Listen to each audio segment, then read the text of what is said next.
जैन धर्म के अनेक त्योहार होते हैं, लेकिन दशलक्षण पर्व का अपना एक अलग महत्व है। यह पर्व जैन धर्म के सबसे प्रमुख और पवित्र पर्वों में से एक माना गया है, जिसे साधना, आत्मशुद्धि और आत्मचिंतन का पर्व कहा जाता है। इन 10 दिनों में साधक अपने अंदर की कमियों को पहचानकर उन्हें दूर करने का प्रयास करता है और धर्म के 10 प्रमुख लक्षणों को अपने जीवन में उतारने की कोशिश करता है। आज हम जानेंगे 10 लक्षण पर्व का सही महत्व, इसके 10 लक्षणों का गहरा अर्थ और क्यों ये पर्व हर जैन के जीवन में आत्मिक उन्नति का मार्गदर्शन करते हैं। नमोस्तु गुरुदेव। गुरुदेव, सबसे पहले आज का प्रश्न यही है कि 10 लक्षण पर्व का क्या महत्व होता है और इसका शास्त्रों में क्या महत्व बताया गया है। जो ग्रंथों में लिखा है और जो शाश्वत है वो बताता हूँ कि काल का परिवर्तन चलता है। पहला काल, दूसरा काल, ऐसे 6वें काल तक आता है। फिर काल का परिवर्तन होकर के पुनः नवीन सृष्टि की रचना और यही चलता है। तो जब 49 दिनों तक 6वें काल में अशुभ वर्षा होती है और पुनः उसके बाद 49 डेज तक 49 दिन तक शुभ वर्षा होती है, तो शुभ वर्षा के बाद जो दिन आता है वो होता है भादवे की पंचमी और 10 लक्षण पर्व उसी दिन से चालू होता है और उसी दिन से धर्म का प्रवर्तन इस पृथ्वी पर हुआ है। यद्यपि ये शाश्वत पर्व है, साधुओं के लिए तो 24 घंटे 10 लक्षणी पर्व चलता है, वो अपनी साधना में लीन रहते हैं। लेकिन एक सामान्य साधक के लिए, एक सामान्य श्रावक के लिए साधना को कैसे बढ़ाएं, वो साधना को कैसे पहचानें कि उसके अंदर वो शक्ति है कि नहीं, उसके लिए 10 लक्षणी पर्व आते हैं। यद्यपि ये 10 लक्षण पर्व वर्ष में 3 बार आते हैं, लेकिन भादवे का कुछ अलग ही महत्व है।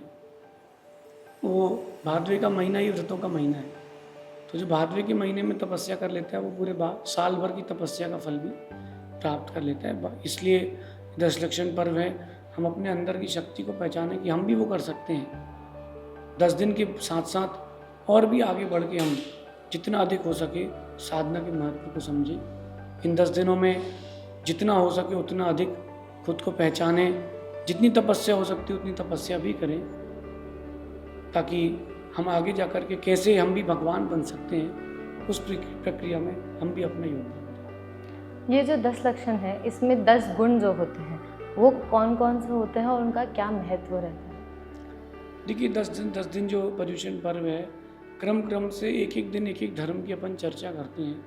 ये 10 धर्म, ये 10 लक्षण मुनियों के होते हैं। श्रावक उनकी प्राप्ति का पुरुषार्थ करता है। उत्तम क्षमा, उत्तम इसलिए जोड़ा गया है ताकि वो मुनियों से ही रिलेटेड रहे, आप केवल अभ्यास कर सकते हैं। उत्तम क्षमा का मतलब है कि न किसी से इतना अटैचमेंट हो, न किसी से कोई राग हो, न द्वेष हो, सबके प्रति एक सा भाव हो। जिसने गलती कर दी वो क्षमा कर दो।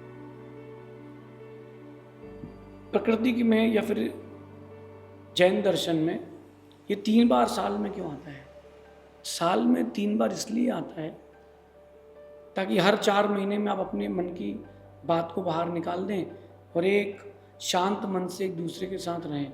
6 महीने से अधिक अगर मन में किसी के प्रति द्वेष रह गया, कसाय रह गई, तो वो कहीं ना कहीं आपके गुण गिराएगी और जैन टर्मिनोलॉजी में कहें तो मिथ्यात्व में ले जाएगी। तो कहीं ना कहीं वो आप अपने आप को रिफ्रेश करते रहें, चीज़ों से बाहर हटते जाएं, दूर हटते जाएं और धर्म की प्रवृत्ति बढ़ती जाए। इसलिए उत्तम क्षमा, फिर मान को जीतने के लिए, फिर माया को जीतने के लिए, लोभ को जीतने के लिए क्रम से उत्तम क्षमा, मार्दव, आर्जव, सोच ये धर्म चलते हैं। यद्यपि ये 10 धर्म हमें हर दिन पालना चाहिए, लेकिन क्रम से एक एक करके अपन इसको समझें ताकि अपने जीवन में सत्य को अपना पाएँ, तप को अपना पाएँ, तपस्या को अपना पाएँ। अकिंचन यानी कि मैं भी मेरा नहीं हूँ, मैं केवल एक आत्मा हूँ, इस प्रकार का भाव अपने अंदर ला पाएँ। दूसरों से आकर्षित ना होकर के हम खुद की ओर आकर्षित हों, ये ब्रह्मचर्य है। ऐसे 10 धर्मों का पालन अगर व्यक्ति 10 दिन भी करता है तो ये अभ्यास उसको एक दिन भगवान जरूर है। महाराज जी, जैसे कि दिगंबर प्रवृत्ति में 10 दिन के 10 लक्षण होते हैं, वैसे ही श्वेतांबरों में 8 दिन के होते हैं, तो ये फर्क क्यों है? जब ये विभाजन हुआ दिगंबर श्वेतांबर का भद्रभाव स्वामी के समय उज्जैन की नगरी में, जिनके पास थोड़ी शिथिलता आई तो उन्होंने श्वेतांबर अपना लिया और जो मजबूत रहे वो दिगंबर रह गए। उन्होंने अपने हिसाब से धर्म की व्याख्या करी। दिगंबरों ने जो शाश्वत था, वस्तु की व्यवस्था थी, उसकी व्याख्या करी, और वो उन्हीं 8 दिनों को मानते हैं। उनके आचार्यों ने उनको ऐसा बताया है, तो उनके हिसाब से वो चलते हैं। बाकी दिगंबर आमना में इस प्रकार का कोई भी कथन नहीं है 8 दिन का या कुछ और। मेरा कहना है कि वो जो करना चाहते हैं करें, अपन जो करना चाहते करें। मतभेद तो हम मिटा नहीं सकते, मन भेद ना बनाएं। गुरुदेव, क्या ये पर्व सिर्फ साधु साध्वियों के लिए है या गृहस्थ लोग भी इसका पूर्ण रूप से पालन कर सकते हैं? वास्तविकता में ये धर्म का पालन तो मुंजाज ही करते हैं, लेकिन इन 10 दिनों में श्रावक इनका अभ्यास कर सकता है, कोई बाधा नहीं है। मैंने बहुत सारे श्रावकों को देखा कि वो 10 दिनों में 10 दिन उपवास करते हैं। कुछ ऐसे भी है कि जो पूरे भादवे भी उपवास कर लेते हैं। तो वो अपने हिसाब से कोई एकासना कर लेता है, कोई शक्ति नहीं तो उस दिन पूजा भक्ति करके आनंद ले लेता है। तो अपनी अपनी शक्ति से हर कोई करता है, लेकिन इसको मैं कहूँगा कि श्रावकों को उसको बढ़ाना चाहिए। 10 दिन के बाद 11वें दिन उनको भूत सा लग जाता है, वापस वो उसी में रम जाते हैं कि 10 दिन तो एकदम शांत सात्विक, 10वें दिन ऐसा लगता है कि अब तो दीक्षा ही ले लेंगे बाकी सब। लेकिन 11वें दिन कोई भूत सा सवार हो जाता है, वापस उन्हीं ठेलों में, उन्हीं होटलों में, वही कोल्ड ड्रिंक, वही आइसक्रीम, वही मन चला जाता है। तो थोड़ा सा अपन को इस बारे में सोचना चाहिए। मैं भी 10 लक्षण के पर्व में गुरु जी के साथ 2008 में अपने ही नगर में बैठा था, शिविर में 2008 में जबलपुर में। फिर उसके बाद शिविर के बाद मेरे अंदर बहुत परिवर्तन आया कि नहीं, अब थोड़ा सा आगे बढ़ा जाए, अपनी लाइफ में जो सेटिस्फैक्ट्री ढूंढ रहे हो वो धर्म में ही है। ऐसा करके मैं भी जब शिविर में बैठा था तो मेरे भाव में परिवर्तन हुआ। जैसे महाराज जी, अभी आपने भादवे का महीने के बारे में जिक्र किया, भादवा या भाद्रपद ये इतना इम्पोर्टेंट क्यों है जैन धर्म में?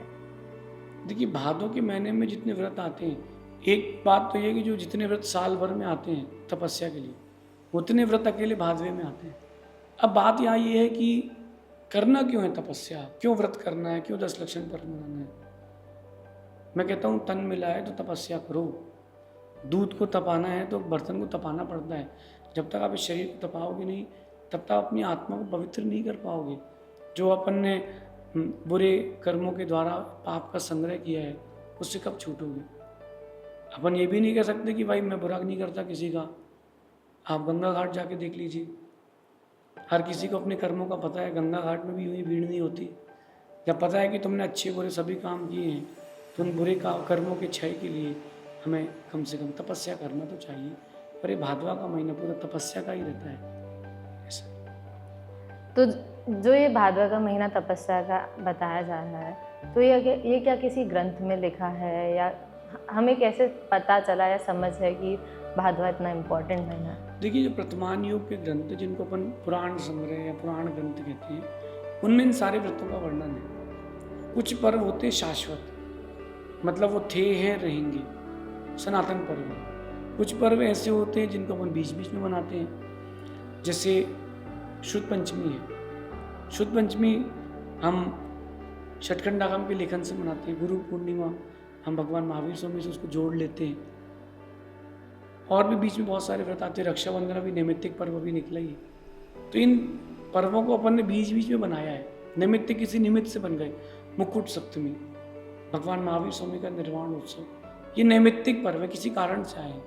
और 10 लक्षण है, नंदीश्वर है, अष्टानी का पर्व है, ये शाश्वत पर्व है। ये हैं ग्रंथों में इसका बहुत अच्छा वर्णन है। अगर अपन बात करें प्राचीन शिलालेख की, तो बहुत सारे शिलालेख अपने पास कन्नड़ में है, तमिल में है, जिनमें इनका बहुत अच्छा वर्णन है। इसके अलावा परंपरा भी इसी को दोहराती है, तो उसमें ऐसी कोई विरोध नहीं। आज के फास्ट पेस युग में जब लोग काम में व्यस्त रहते हैं, तो 10 लक्षण पर्व का पालन कैसे किया जा सकता है? मैं कहता हूँ कि अगर अभी वक्त नहीं निकाला तो तुमको अच्छा वक्त नहीं मिलेगा। लोग कहते हैं कि हम बिजी हैं, हमारा ऑफिस है।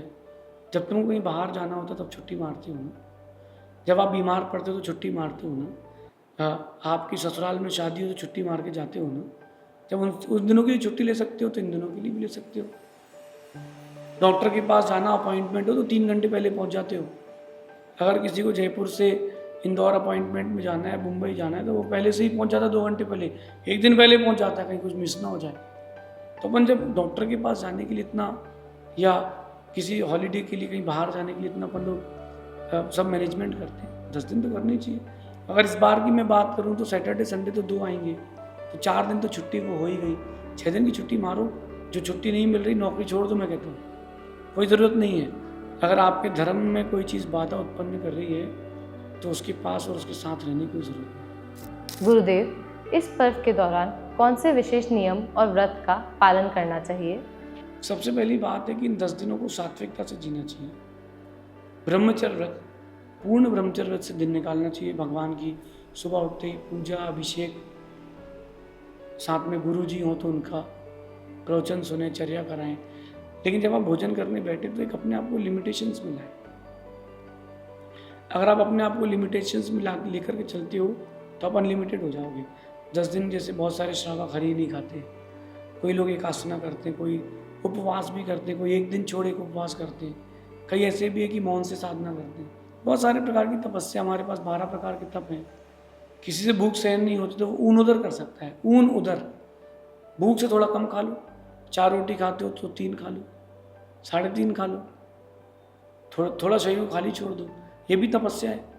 मीठे का त्याग कर दो कि 10 दिन में मीठा नहीं खाऊंगा। इस प्रकार से और भी प्रकार से तपस्या कर सकते हैं। लेकिन तपस्या करें, छोटी तपस्या एक दिन आपको बड़ा फल या बड़ा बनाएगी, ऐसे समझिए। 10 लक्षण पर्व के समय कौन से प्रकार के पाप कर्म सबसे ज़्यादा त्यागने पर जोर दिया जाता है? देखिए, आज का जो दौर है उसमें तो भोजन का त्याग में देते हैं, लेकिन मैं कहता हूँ कि इन 10 दिनों में खुद की मानसिक स्थिति को संतुलित करना चाहिए। किसी के प्रति जो आपका बैर का भाव बन चुका है, किसी को देख करके आपको आकर्षण का भाव बन चुका है, किसी अयोग्य चीज़ के लिए आपका अट्रैक्शन हो रहा है, उन सबसे सबसे पहले बचना चाहिए। भोजन का त्याग तो कभी भी कर सकते हैं, लेकिन अगर अट्रैक्शन का डायरेक्शन सही हो जाए तो बहुत कुछ अच्छा हो सकता है।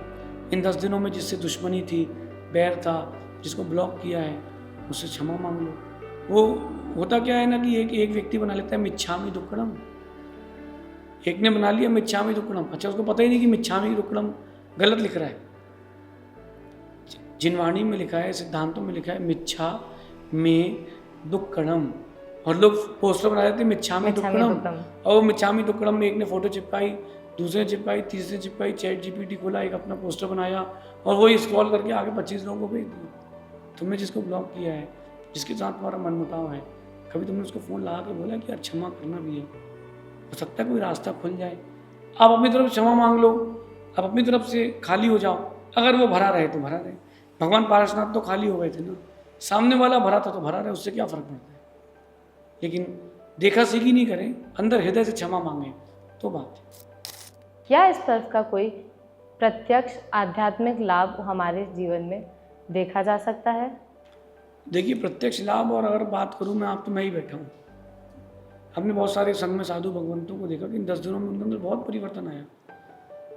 जहाँ जहाँ शिविर लगते हैं वहाँ ज़रूर जाना चाहिए, जो आपके नियरेस्ट हो, जो आपको पता हो कि हम यहाँ साधना करते हैं, उनसे प्रत्यक्ष लाभ मिलता है। सुबह सुबह जैसे मैं अपने यहाँ की बात करता हूँ, हमारे यहाँ 10 पीरियड चलते हैं शिविर में, 10 पीरियड चलते हैं। सबसे पहले अर्ली मॉर्निंग योगा, स्तुति, फिर ध्यान, ध्यान के बाद पूजन अभिषेक, फिर पूजन अभिषेक के बाद मैं नीति क्लास देता हूँ।